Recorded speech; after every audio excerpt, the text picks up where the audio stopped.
बढ़ जाता है मान पेड़ का रण में बलि होने से।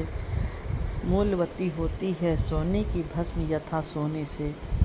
रानी से भी अधिक हमें प्यारी है यह समाधि, छिपी हुई है जिसमें आशा की चिंगारी।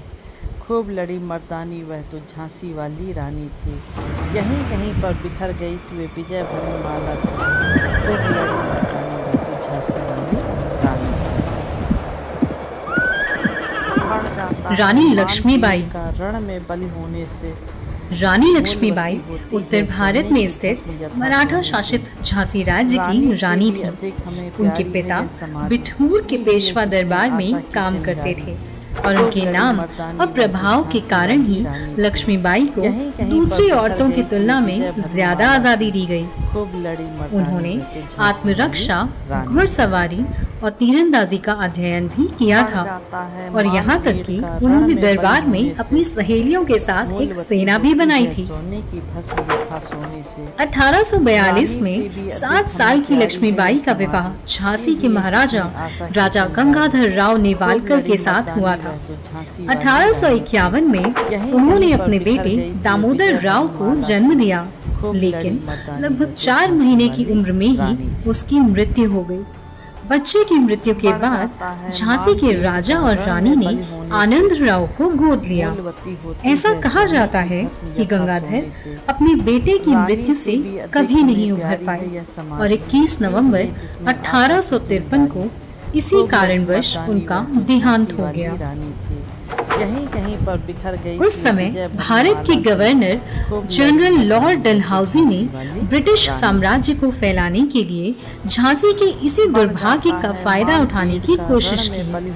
1854 में झांसी की रानी को 60,000 की सालाना पेंशन दी गई और उन्हें झांसी के किले को छोड़ने का आदेश दिया गया, लेकिन वो अंग्रेजों को झांसी की सत्ता नहीं देने के फैसले पर अड़ी रही। झांसी की सुरक्षा को मजबूत करने के लिए रानी लक्ष्मीबाई ने विद्रोहियों की एक सेना बनाई जिसमें महिलाएं भी शामिल थीं। इस महान काम के लिए उन्हें गुलाम गौस खान, दोस्त खान और दीवान जवाहर जैसे बहादुर योद्धाओं का भी साथ मिला।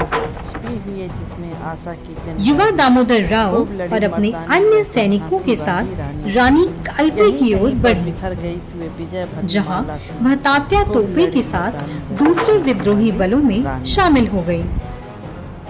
लेकिन 17 जून 1858 में ग्वालियर के फूलबाग के पास कोटा की सराय में एकट हुसूर से लड़ते हुए वो युद्ध में शहीद हो गई और इसके ठीक 3 दिन बाद अंग्रेजों ने ग्वालियर पर कब्जा कर लिया।